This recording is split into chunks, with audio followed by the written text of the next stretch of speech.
coming to you from the middle of the country, a new voice in politics, a show that is breaking away from the two-party system. In the Middle, with your host, Justin Staten. Hey everybody, and welcome back to In the Middle, the podcast that's trying to bridge the gap between politics and reality. Good Friday morning to you. I'm glad that you guys are here for another show. And PSA, right out of the gate, I want to give you guys a public service announcement. Stop donating to the Democrats and Republicans. Take your money out of BlackRock and Vanguard. We have to start to learn to vote with our dollars, guys. We can't be giving our money to these people who turn around and dictate the worst kind of terms to us. So take your money out and stop giving it to them. If you got your money in BlackRock, Vanguard, find somewhere else to put it. I personally like self-directed IRAs. And again, I'm not giving you financial advice or legal advice. I'm just saying I personally like IRAs, self-directed IRAs that I get to decide where the money goes and how it's invested. And typically it's invested into real estate. And several of my friends, my colleagues also use self-directed IRAs to do the same and buy tangible assets that they can see and that produce them income every month. There's a lot of options out there. So the only reason these companies are powerful, guys, is because we've given our money to them on loan for them to turn around and invest and have all this say and power and across the country. So we need to take that power back. Anyway, that's your Friday morning public service announcement. And I just want to say I'm super glad that you guys are here for the fifth episode, technically sixth episode, but the fifth day means the world to me. I've gotten a lot of great feedback this week, and I really appreciate that, guys. So thank you so much for all the feedback, the ideas, some of the questions, all good, and some of the motivation, some of the people telling me to keep going. Good job. The show is going to be a good show. I really appreciate you guys. So thank you so much. You're the reason why I'm doing this every day. And it means a lot for you to even, and I've gotten some negative feedback too. And I appreciated that. It's helpful. It really does help make the show better. So thank you so much for tuning in every day of this first week. It means a lot. And I'm going to keep going and, every day try to make the show better. I got some new equipment in last night, and I've got some more coming. So maybe if it all gets here before the end of the weekend, I'm not sure if it is, there might be a new, totally new, crisp, clear sound come Monday's episode. We'll see. I don't know. All right. Well, let's get on with it. So on Fridays, I don't know. I'm still trying to find the right feel for some of these episodes, and I think Fridays I'm going to do like a quick catch up where I can quickly go back and catch you up on any new information on stories that we covered earlier in the week. And today I want to try that out and see if it's useful. These will be things that I will just quickly go through, and then we'll move on with the topics of the show. So the quick catch up for this Friday, Mike DeWine yesterday requested FEMA assistance, finally. And he also stated that he is working with HHS, which is Health and Human Services, CDC, which we know they are inept, and the EPA. He also mentioned that he's going to, quote, hold the company's feet to the fire, meaning Norfolk Southern. He even said the Attorney General is ready to intervene in the event Norfolk Southern lets up on cleanup and relief efforts for the citizens of East Palestine. I think that still remains to be seen. I saw a story last night where J.D. Vance, the senator from Ohio, actually was in East Palestine visiting the residents. Good for you, J.D. Vance. And he is a little concerned that cleanup and mitigation is not going well. And so that's something I will keep an eye on for you guys. We'll see how it goes. Pete Buttigieg finally made a statement. Finally. And I'm not even going to insult your ears with it, because all he could muster was that even though this particular incident, and I'm quoting here, even though this particular incident got a lot of attention, there are over 1,000 train derailments each year. End quote. This guy is tone deaf. He should resign immediately. If you needed an example of failing up, it's this guy. I mean, he could barely run the city of South Bend, but yeah, I guess he's qualified to run an entire department, a Department of Transportation. I mean, he seems qualified. Or maybe he just seems a little distracted with things like equity, which we're actually going to talk about on today's show.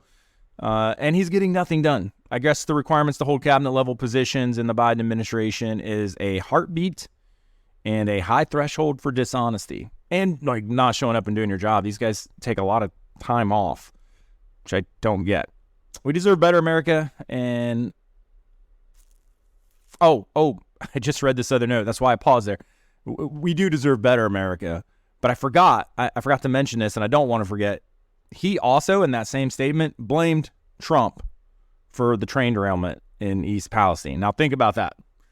They've been in office for over 2 years now, but he blamed Trump for what happened. Like, guys, this is how pathetic they are. This is how ridiculous and pathetic they are. So anyway, I'm going to move on. Pete Buttigieg, please step down. Let somebody else with the know-how and the give a crap run that department. We in America would all appreciate. Signed, all Americans. Yeah, and in case you missed it, guys, there's a new dehumanizing term for women. Yeah. I don't know if you guys saw this or not, but the new dehumanizing term from the woke crowd, woke scientists, is use, quote, egg producing, not female, says scientists in a call to phase out binary language. Experts say other terms that could be problematic include man, woman, mother, and father, as well as survival of the fittest. Barf. Like, I don't even know. Like, and this is a serious article. So if you're sitting there going, what? Nah, yeah, this is a serious article. It's over on the Telegraph. You can go check it out on the Telegraph's website. But yeah, so scientists want to, and I don't know who these scientists are. I didn't even give the article 30 seconds of my time because this is just absurd. It's absurdly stupid and nothing more. And this is why we can't have extreme political ideologies. You know, this is a perfect example. We're going to have another example of that here in the show coming up. But this is why, guys. This is a why, because now we're supposed to call women egg producing, not female. Wow. Like, women in America should be fired up. Like, I couldn't imagine being like you went through suffrage, you went through the feminist movement, and now you've got all these woke idiots out there dehumanizing you because some of their friends, and again, I have nothing wrong with people who want to be transgender, but those who want to be transgender at the cost of other people's rights and freedoms and principles, not okay, right? That's not okay. But you've got these woke idiots out there that because a few of their friends feel gender fluid or confused or upset that they don't have a non-gender to define them or pronouns that don't define them, we're just going to change it for everybody. So you can't be a woman anymore. You're going to be an egg producer. That's going to be how you're referred to in writings and in science and scientific papers and et cetera, et cetera, et cetera. Guys, this is where science actually goes out the door. These people who say, oh, follow the science, trust it, they don't actually believe in science. They don't. Science is politics. So whatever the politics says is the science. And we have to, I'm not going to be referring to my wife as egg producing. I'm not going to do that. She is an amazing, strong woman. She was an amazing, strong woman athlete. I'm really excited because we're actually going up to her alma mater this weekend to watch a basketball game, which is going to be super cool. But she is an amazing, strong woman, not an amazing, strong egg producer. Yeah, I mean, she produces eggs, but I'm not gonna cut her down. I'm not going to dehumanize who she is and what she is. And women, you got to stand up strong to these woke idiots and start speaking out. It's not cool. Not cool. Guys, what's going on in Ohio? Since starting the show, there have been two big stories that have come out of Ohio, the train derailment, and now somewhere there's a story coming out of a place where I used to live and called home for almost 5 years and still do business in today, Springfield, Ohio. There's a story coming out of Springfield that reports that black students at an elementary school were forcing white students to say Black Lives Matter against their will. They were on recess, and apparently they were rounding up white kids and in some instances punching them. in order to get them to say, while they filmed it, that Black Lives Matter. And this is an unfortunate incident, but the reality is I don't blame the kids. They're kids. I blame the adults and CRT. So we will jump into why CRT does not have its origins in racism, but rather communism, and you should be skeptical of it. So we're going to talk about that on today's show. And did you guys see Senator John Fetterman checked himself into Walter Reed for help with clinical depression? Jeez Louise, this guy. I mean, I get DC is a hellhole, but the guy's only been there on the job for like a month and a half, and he's already been in the hospital twice, and this time he checked himself in for depression. And I'm not trying to make light of it, but I do have some thoughts, and I'm interested to get yours. I think this proves my point on political ideologies, and this is probably not what you think in the direction I'm going to go. So we're going to talk about that on today's show, and then I'm going to end the show on some good news. Looks like the Texas Attorney General is suing the government for the garbage $1 trillion Omnibus spending bill that they passed at the last minute of last year before the new Congress can be sworn in. So I'm going to tell you the details about that and where I think it's going to go. But first, before we get going, guys, I ask you every day, please share the show. Wherever you're listening to this show at, please give it a share. Leave a comment, review, so I can make the show better for you guys. A lot of you have been reaching out personally or individually, and I really appreciate that. But also, don't forget to go to Apple, Spotify, make sure you subscribe to the show, because what that does is it moves it up in the algorithm, and then other people can find the show when they're looking for something this weekend to maybe digest or marinate on while they're resting from a hard week's work. They can find the show. So please go out, subscribe, hit that subscribe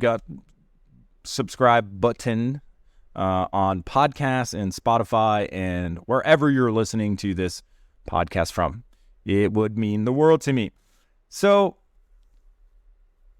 yeah, this event that happened in Springfield, Ohio, it's not getting a lot of national airtime or national news, but the story's making its rounds.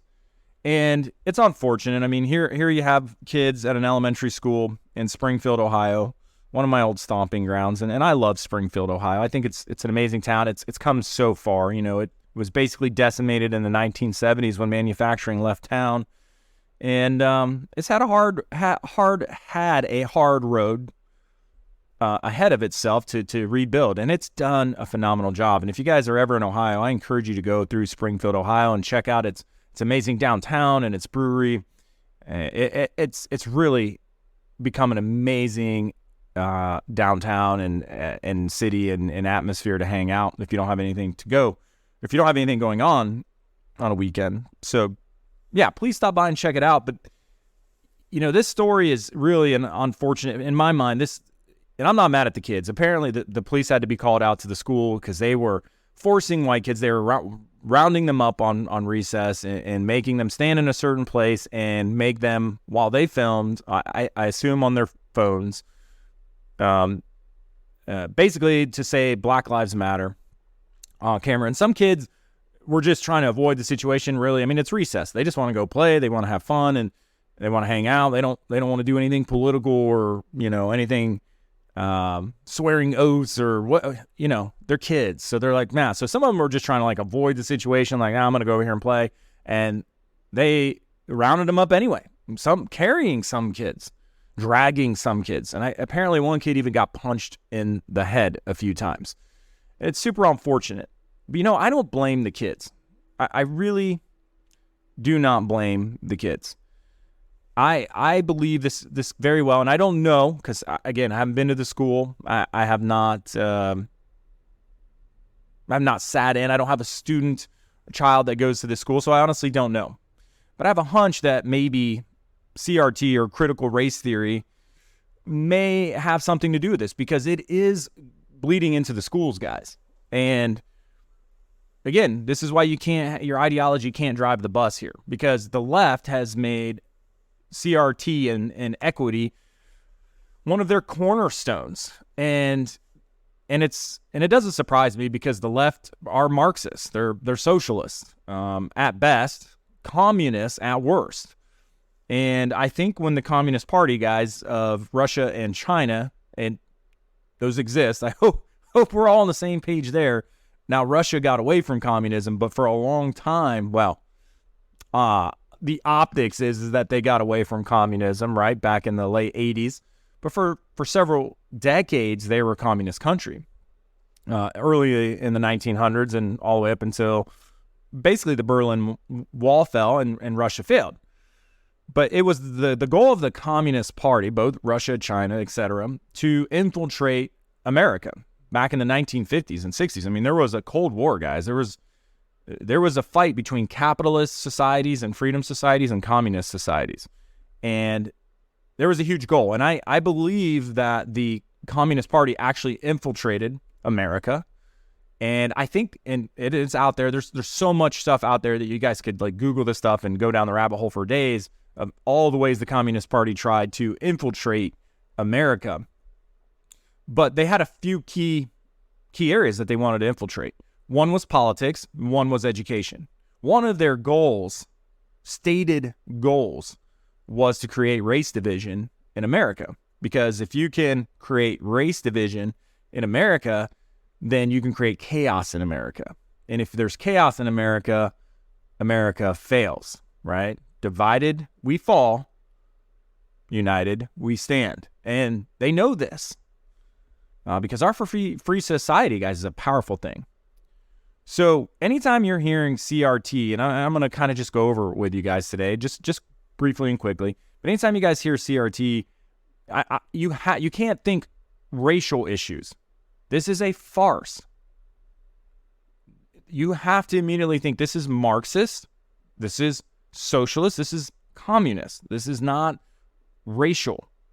This is not going to heal the racial wounds of America. It's actually designed to do the opposite. CRT is designed to create a prism by which we analyze aspects of American life through race and race only, which you can't do. And it teaches people to look only at race and to subjugate or divide people amongst those races. And that should not be our goal. So I wanted to just quickly go over how to identify critical race theory. I think, and again, I'm all for equality, and civil rights. Growing up in school, when we learned about Martin Luther King and civil rights and, slavery and the Civil War and all this, my generation, and I know you guys are out there, from the 1980s kids, the late 70s and 1980s kids. Our generation grew up not thinking and having these ideologies. Now, racism existed in our world, and it still does today, and it always will. I mean, CRT is an example of that. But, it's just astonishing to me that we grew up loving and admiring people like Martin Luther King Jr. White kids and black kids just hung out. We shared our cultures with one another. I remember listening to Snoop Dogg and Eazy-E and Ice Cube. And I remember, and it's taken a while for it to catch on, but I remember sharing stuff like country music and pop and rock with some of my black friends who really enjoyed it, loved it. But look, we hung out every day, all day. We hung out at the parks together. We rode bikes together. We didn't even think about these things. But we also weren't taught to think. My black friends growing up weren't taught to feel like they were victims of society and that they could never, unless you took stuff away from the white guys, you'll never succeed. They weren't taught to think that. And I wasn't, and the rest of my white friends were not taught to hate ourselves or be ashamed of our white privilege. There wasn't even a term back then. It's literally just been made up in the last several years. And so it's really disheartening to get to this place in society and start going backwards, where kids are rounding each other up because they look at each other differently. And these are like 8, 9, 10, 11, 12-year-old kids, right? What have they even had to go through in life so far? That's the time of life where you have everything easy. What discrimination? How have the white kids had to show off their white privilege? They're 9. They're 10. But yet we've got kids rounding kids up based off of skin color and making them say things based off of skin color and race, because this is what we're teaching them. We can't just teach them to be kids and that we're all American citizens and we should love one another. Yeah, we should teach about the past and the history because that's important. It's very important that we teach about it. And so we never repeat the same mistakes. But to teach kids racism, which is what CRT is not okay. So I'm going to run through this quickly, guys. How to identify critical race theory today. And, just a little background. Critical race theory was founded by law professors, and they used Marxist, guys, analysis. This is admitted. They say this stuff out loud. They use Marxist analysis to conclude that racial dominance by whites created systemic racism. That's the whole theory of critical race theory. It's been dominant in colleges and universities for years, but their impact on public policy was limited until recently. And the precepts of CRT have now burst outside the universities, affecting K through 12 schools, workplaces, state and federal governments, and even the military. And this has sparked some resistance from Americans who refuse to have their children indoctrinated or to submit to race-based workplace harassment because it is not okay. What was civil rights for? What did Martin Luther King Jr. say? Man shouldn't be judged by the color of their skin, but the content of their character. Never by the color of their skin. Color of skin shouldn't matter. We know nobody gets to pick how they're born or what they're born with or what their skin color is at birth. Nobody gets to pick that. So now we're going to hold it against them? Or we're going to give it it's going to be an excuse for them? Guys, if there was systemic racism, because I know the counter argument, if there was systemic racism, then there wouldn't be any gains for black and brown Americans. And there are. There are tons, millions of successful black and brown Americans. And there are some not. But I do not believe it has anything to do with a system of racism.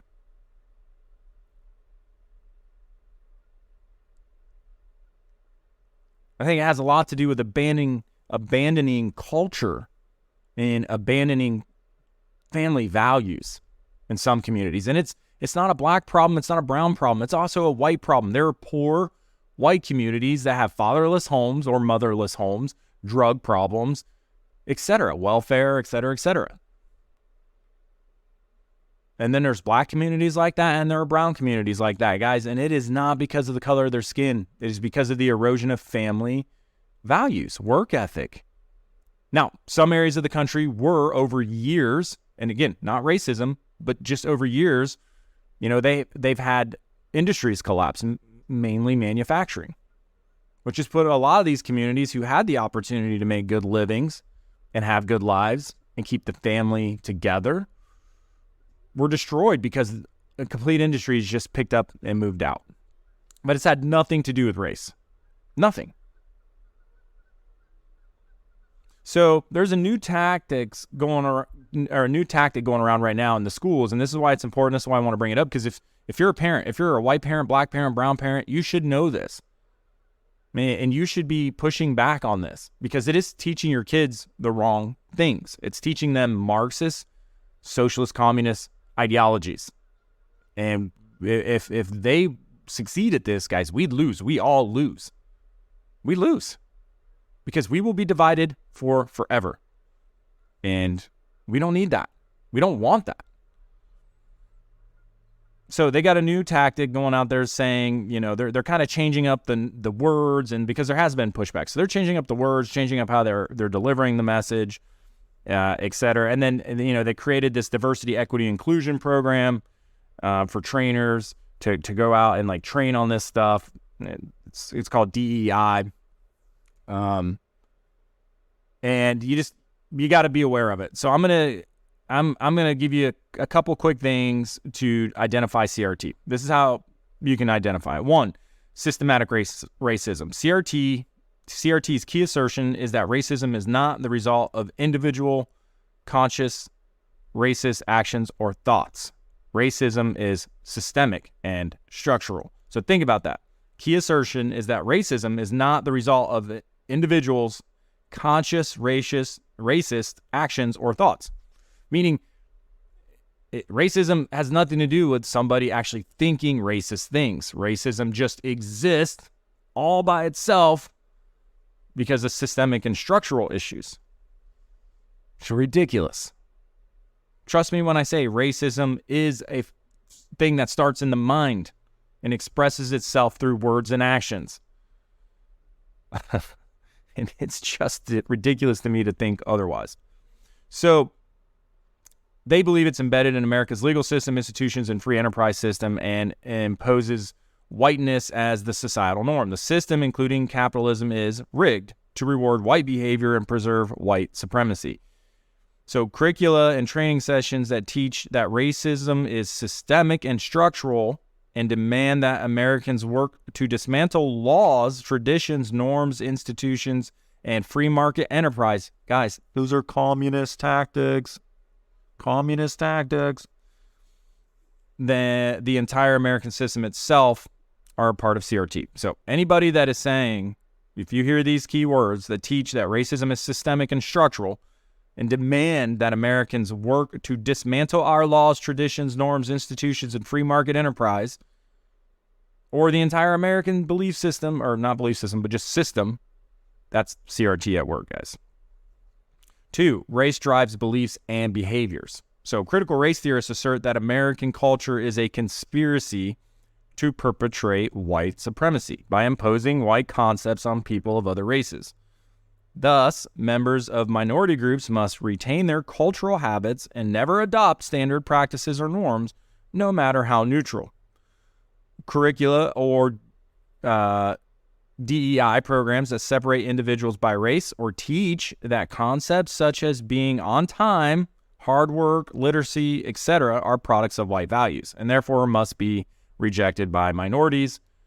Those are CRT teaching points. So if you hear somebody saying things like, hey, being on time, working hard, literacy, being able to read, being able to do math are racist. Those are products of white values and therefore must be rejected by minorities. Those are CRT talking points. So if you hear that out and about, you'll know. Very dangerous, guys, because being on time, working hard, being able to read and do math, I mean, those are all common core principles to success. But we're teaching kids, no. You don't have to be on time. You don't have to be able to read. So we're dumbing them down and making them feel victims constantly. It's absurd, guys. This is nothing more than Marxist socialism. This is like, how do you take over a government and impose communism 101? Well, first you got to divide the people. Well, this is what CRT, they're Marxist, guys. Like they're Marxists and they have said so publicly. I'm not just saying they have identified this. 3, white privilege. Because of the above, what I just mentioned, critical race theory says that white people are born with unearned privilege that other Americans are denied. This produces a whiteness premium that prevents working class whites from working with working class blacks to change the economic system. So CRT asserts that to achieve the unification of the working class, whites must recognize their white privilege and renounce it. So any DEI programs that compels students or employees to accept their white privilege and or to abandon it are part of CRT. So if you hear the word white privilege, those are people pushing CRT inequity, which again, the whole point of this part of the show, guys, CRT, equity, Marxist, socialist, communist words. That's what it's about. It's not about racial equality, guys. It's about socialism and communism and teaching our kids to be divided from a very early age, which is why you got kids in Springfield, Ohio, being horrible to one another over skin color, guys. I thought we were over this back in the 90s when I was going to school. Apparently we're not. The system won't allow non-whites to succeed. Critical race theory teaches that whites have rigged the system, so the criteria used to measure merit and success in school or the workplace are not objective, but are designed to keep white individuals on top. Hiring metric and workplace benchmarks such as punctuality and logical thinking need to be eliminated if non-whites are to succeed. So any curriculum or training program that says color blindness is a myth and advocates for eliminating standard measurements of success, including standardized testing for universities' admissions for reasons of racial equity, are part of CRT. Now, I have a whole other argument about standardized testing. I don't think it's a racist thing. I just think it's a stupid thing. It doesn't always do a well or a good job in really seeing how, whether or not somebody's going to succeed. Anyway, I digress. That's a story for another day. We're going to move on. 5, equity replaces equality. And this is the big one, guys, because if you've noticed, you're hearing the word equity a lot anymore. And it has replaced the word equality. And equity sounds a lot like equality, but it's not. They're two different things. Under critical race theory, it has become its functional opposite, equity versus equality. Equality means equal treatment for all Americans under the law. CRT's equity demands race-based discrimination because systemic racism has produced disparities between the races, and because the system will only deepen their disparities by rewarding the wrong criteria, government must treat individual Americans unequally according to skin color to forcibly produce equal outcomes. That's equity. So because there's systemic racism, which I would argue does not exist anymore. I do believe systemic racism existed, guys. We wouldn't have had slavery. We wouldn't have had Jim Crow. We wouldn't have had a lot of those issues had systemic racism not existed in America. The argument is it no longer exists in America, but we're trying to teach everybody that it does. Hey, we're teaching victimhood. But again, this is a divisive thing, not a uniting thing. Because if you believe in this stuff, if you're a listener and you believe in this stuff, then you are choosing to divide yourself. You are choosing to separate yourself and create a divide. And why would you want to do that? That's my number one question is, why do we want to go back to separating ourselves amongst color? It's very un-American because, yeah, it used to be a thing in America, but we changed it. We progressed, and that's the point, is to always get better. And this is not making us better because this is Marxist, socialist, communist talking points. It'll never make us better. Anyway, I got to keep moving here because if not, I'm going to run out of time very, very quickly. So, because there's disparities created by the systemic system, government must treat individual Americans unequally according to skin color. To forcibly, that just sounds on the surface. You don't even have to dig deep on that one. Racist. It just sounds racist. To forcibly produce equal outcomes. So how can we stop CRT, guys? Find out what your school's teaching. Submit Freedom of Information requests to gain access to public documents, including school board and school district materials. Speak to your child's teacher and principal and share with them this was Heritage's analysis on CRT and what it stands for, etc.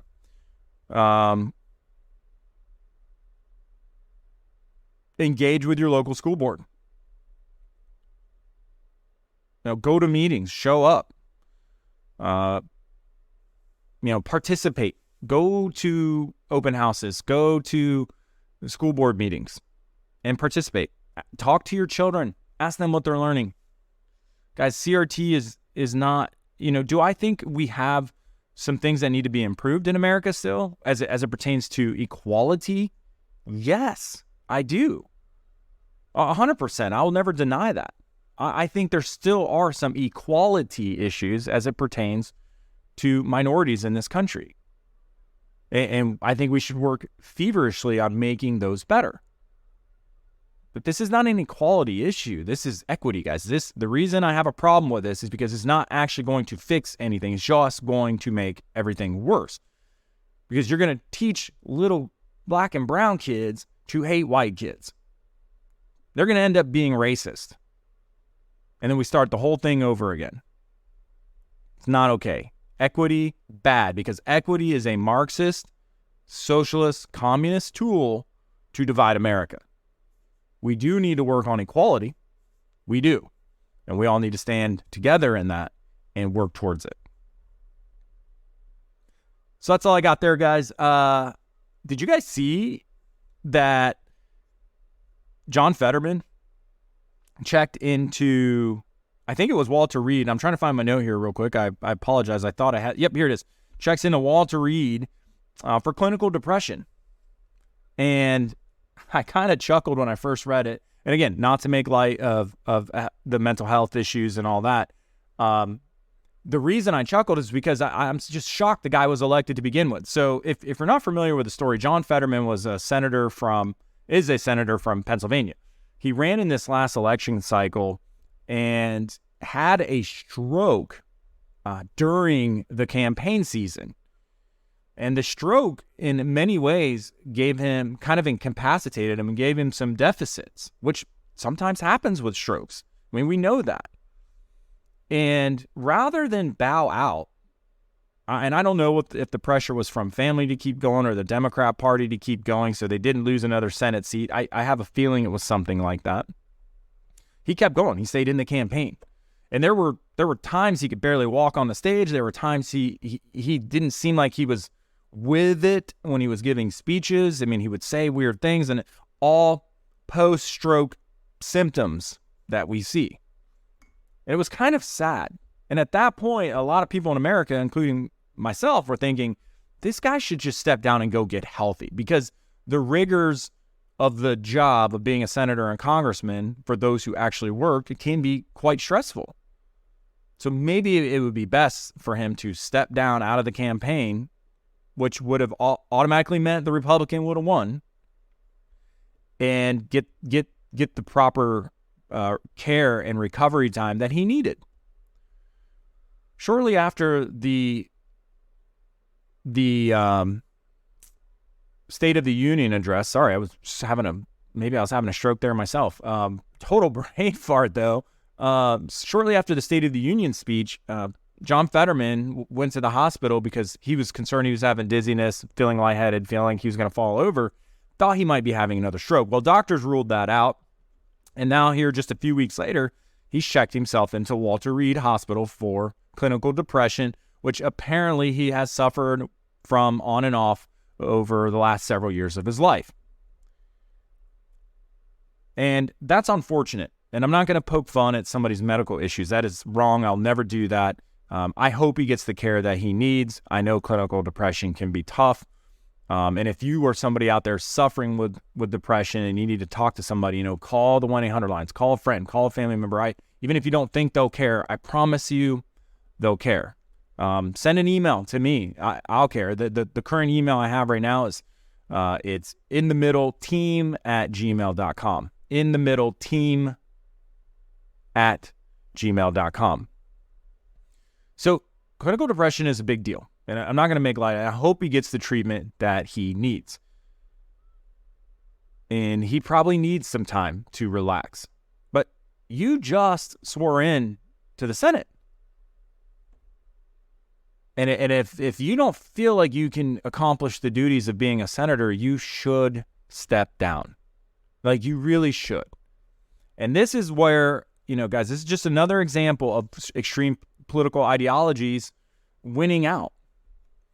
Because the left's extreme political ideology, and even the people who voted for him, show how extreme political ideologies are really pushing the plow for both political parties.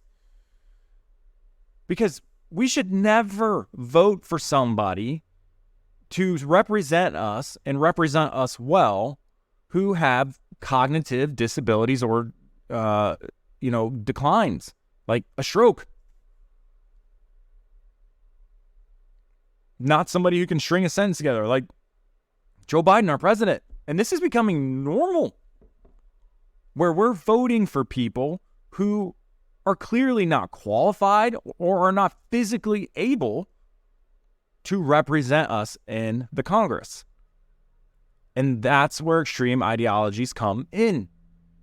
Because if you're a Pennsylvania voter for John Fetterman, if your ideologies are so severe that you're willing to push a man who had a stroke to the Senate, you need to step back, look in the mirror, and ask why. Because I know the answer. Now, whether you're going to be honest with the answer or not, I don't know. But I know the answer, and the answer is because your ideologies are so strong, you would rather have a stroke guy filling just a seat filler in the Senate than take the risk of the Republicans having the majority in the Senate. Like, you're willing to use and abuse a man who's got severe medical issues and pressure him to continue to run rather than to give the other party a majority. You still have the White House. That's what I'm saying, guys. Like, that is ridiculous. And if you're in that camp, look, I'm not going to beat up on you, but you need to take a long, hard look in the mirror. You need to take a long, hard look in the mirror. Because that is ridiculous. You know, the guy gets up on stage during the campaign and is saying some inaudible or ineligible things, and all the SEALs clap. Ooh, ooh, ooh, ooh, ooh, ooh, ooh. Guys, don't be a SEAL. If somebody is not even, like, at the State of the Union, Biden couldn't even parse some sentences together. And again, I think he's got some cognitive decline, and he shouldn't be president. He would literally mess up his words and garble them to the point you could not understand him, and the SEALs would stand up and clap. It's embarrassing. I would be embarrassed to be somebody who just blindly claps and says, yeah, that's the guy right there, when they can't even talk. They can't string together a sentence. And if you're one of those people, you got to take a long, hard look.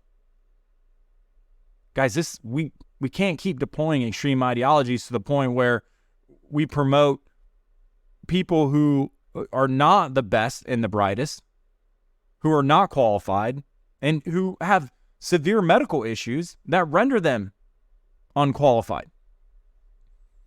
It's extreme political ideologies that push these people over. And this would not happen 20, 30 years ago. It just would not happen. If somebody clearly had a stroke on the campaign trail and was cognitively declined, they would lose the election immediately. Because people back then didn't have these extreme ideologies. Not to the point where they weren't willing to compromise or be logical or use common sense. There were some extreme thoughts back in the day, don't get me wrong, but not in politics. Like, I remember my grandparents and my parents saying, oh, I voted for Reagan, but then I voted for Bush, and then I voted for Clinton, and I voted for Kennedy. They voted for who they thought was best, regardless of political party. Now it's the line is drawn. Don't cross the line. And that's stupid, guys. That's why we're not making any progress. That's why we have an 80-year-old cognitive declining president.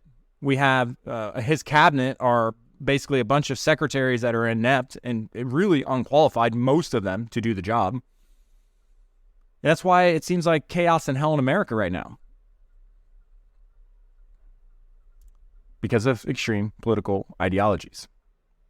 So I hope Senator Fetterman gets feeling better. I hope he gets the care that he needs. But he really, my call to you, Senator Fetterman, is if you're not up to the task and you need the time to get healthy mentally and physically, just step down. It's okay. That party manipulated you to and abused you to fill a seat. And that's wrong. So, moving on, I'm going to finish the show, guys, with some good news. The Texas Attorney General is suing the Biden administration over this Omnibus spending bill that they passed in the late hours of December before the new Congress could be sworn in. So, here's the press release. Attorney General Paxton is suing... Sorry, I lost my place there for a split second. Attorney General Paxton is suing President Biden and members of his administration over the unlawful signing and implementation of the Consolidated Appropriations Act of 2023, which was the latest omnibus spending bill. The U.S. Constitution requires that a quorum of members of the U.S. House of Representatives be present for the lower chamber of Congress to conduct business. When the House passed the Consolidated Appropriations Act of 2023, in December of 2022, fewer than half of its members were present and more than half voted by proxy. So you can't have a quorum and vote by proxy, guys. It's not how it works, because a quorum means you're actually there. Everybody's there, right? So it's not a quorum if you're voting by proxy. So I don't know if this is going to go anywhere. I'm glad, the Attorney General there is trying to do something here, because that Omnibus bill was ridiculous, guys. They passed over $1 trillion of spending when we had already elected a new Congress. Not cool. That's kind of like the garbage side of the swamp, right? The swampy swamp butts there. And the Republicans and Democrats were all in it together. Let's just ramrod this, close to the holidays. Nobody's paying attention. We're going to ramrod this $1 trillion spending bill. That affects all of 2023, basically rendering the new Congress coming in pretty much pointless as it pertains to spending. And one of the biggest responsibilities of Congress, especially the House of Representatives, is the power of the purse, is to appropriate spending. And rather than giving the new Congress the ability to do that, the swamp rats in D.C. just passed $1 trillion of slush spending. That's all it was. And I'm glad to see at least somebody standing up, the Texas Attorney General, and trying to stop it and fight it and maybe getting it overturned. I mean, I think this is a pretty awesome play here that he's done. He's suing. It's interesting that he went after the administration for signing and implementing it when they should have, caught the constitutionality of it. So they'll obviously appeal this. Some court, it'll probably be in the Ninth Circuit, which, always goes left. And they'll probably say, no, they did this legally, whatever. They'll make something up to not follow the Constitution, because that's what happens often, guys. But they can appeal this, and it might even get appealed up to, a federal court.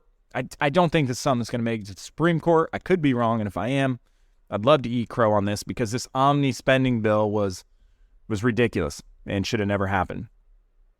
So that's some good news. We're going to end it there, guys. I am out of time. I have got to run, but I really appreciate you showing up every day and listening. Thank you so much for your support, your feedback, your comments. Please make sure to hit the subscribe button, whether you're on iTunes, Spotify, or whatever platform you're listening to this podcast from. Please hit the subscribe button, leave me a rating and review so I can constantly make the show better. I am off this weekend, guys, to go watch a basketball game with my family up in Cleveland. I think I mentioned this already, my wife's alma mater. Super excited. And I hope you guys have a wonderful weekend too. And I look forward to being back here with you Monday morning. But until then, guys, have a great American day.